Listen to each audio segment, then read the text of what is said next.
In today's blog, cousins wedding, গায়ে হলুদ, family আড্ডা, colorful memories আর একটা beautiful trip to হাসিগাড়ি bill. So stay with me till the end. Hey everyone, আসসালামু আলাইকুম। আজকে তোমাদের নিয়ে যাব আমাদের ফ্যামিলি ওয়েডিং এর কিছু স্পেশাল মুহূর্তে। ফাইনালি পৌঁছে গেলাম বিয়ে বাড়িতে। পৌঁছে চোখে পড়লো সুন্দর করে সাজানো ওয়েডিং স্টেজে। তারপর গায়ে হলুদের জন্য আমরাও শাড়ি পরে রেডি হয়ে গেলাম, বউ সাজালাম। সবাই অনেক এনজয় করছিল, নাচ গান চলছিল পুরো দমে। ইন্টারেস্টিং ব্যাপার হলো নতুন বর আর বউ দুজনেই আমার কাজিন। এখানে স্টেজে বউ বসেছিল, বউ বরের সাথে ফোনে কথা বলছিল। পরের দিন সকাল সকাল ঘুম থেকে উঠেই একটা সারপ্রাইজ পেলাম। সাফন আমাকে নিয়ে গেল এই সুন্দর কাঠের ব্রিজে। সকালের ফ্রেশ হাওয়া আর শান্ত পরিবেশটা আসলে অনেক ভালো লাগছিল। তারপর ওখান থেকে এসে আমরা খাওয়া দাওয়া করে আবির খেলা শুরু করলাম। আবির খেলা শেষে সবাই রেডি হয়ে যায়। যেহেতু কনের বোন আমি, তাই বরকে আমরাই নামাতে গিয়েছিলাম। দুঃখের বিষয় ওই সময়ের কোনো ভিডিও ক্লিপ নেওয়া হয়নি।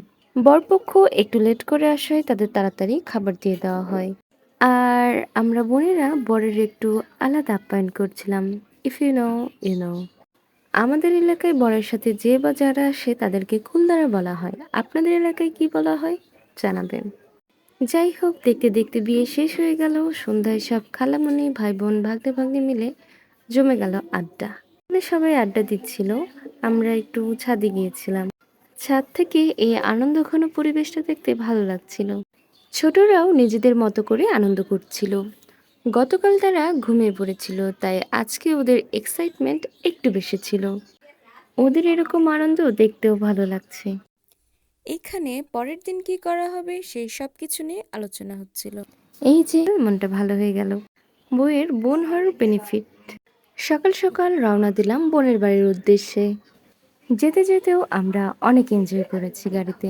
পৌঁছে কিছুক্ষণ পরে আমাদের নাস্তা দেওয়া হলো। নাস্তা শেষ করতেই আবার দুপুরের খাবার। দুপুরের খাবারে অনেক আইটেমই ছিল, কিন্তু দুঃখের বিষয় এই ঈদে এত বেশি খাওয়া হয়ে গেছে যে আমি আজকে কিছুই খেতে পারিনি। যাই হোক, খাবার শেষ করে আমরা সবাই একটু রেস্ট নেই।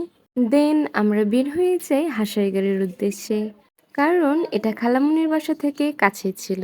আর এভাবেই শেষ হলো আমাদের এই সুন্দর ফ্যামিলি ওয়েডিং জার্নি। আল্লাহ হাফেজ।